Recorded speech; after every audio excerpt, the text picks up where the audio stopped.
તમને શરમ આવવી જોઈએ. તમારા વિસ્તારમાં આટલું પાણી ભરાય છે અને એક જે નાગરિકો, અને પ્રવીણ રામ પણ સાથે ગયા અને તમને અરીસો બતાવ્યો પાણી ભરાવાનો, એમાં તમે એફઆઈઆર કરી દીધી. અને તમે એમ માનો છો કે એફઆઈઆર કરી દીધી. તમે ચૈત્ર વસાવાને 81 દિવસ ખોટા જેલમાં નાખ્યા. ફળ શું મળ્યું? આખો અંબાજીથી ઉમરગામ સુધીનો પટ્ટો એ ભાજપથી વિરોધ થઈ ગયો. ભાજપના નેતાઓને ઘૂસવાની ના પાડી દીધી.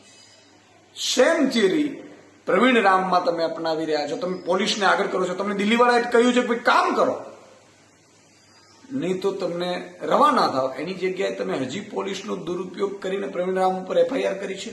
અમે જેલથી ડરવાના નથી, એફઆઈઆરથી ડરવાના નથી. પણ એક વાત હું પોલીસ અધિકારીઓને કહેવા માંગુ છું, ડીજીપીને કહેવા માંગુ છું, ક્યાં સુધી દલાલી કરશો ભાજપની? એક ફોન આવી જાય ભાજપનો એટલે તમે દલાલીઓ ઉતરી આવો છો. તમે શપથ લીધા હતા ત્યારે તમને ખબર છે કે નથી ખબર? અને શપથ લીધા હોય એ તમને ન ખબર હોય, તમે પોલીસ છો એ તમે ભૂલી જતા હો, તમને એમ લાગતું કે અમે ભાજપના પટ્ટા પહેરીને નીકળ્યા છે, કારણ કે 30 વર્ષથી આ ધંધો ચાલે છે. તો એક વાત કાન ખોલીને સાંભળી લેજો, સત્તા ક્યારેય કોઈની કાયમી નથી. 2027માં જેણે પોલીસ અધિકારી, પોલીસ કર્મચારીઓએ આમ આદમી પાર્ટી કે સામાન્ય નાગરિક ઉપર અત્યાચાર કર્યો છે, ખોટી ફરિયાદો કરી છે, એનો હિસાબ 2027માં કરવામાં આવશે. યાદ રાખશો તમે.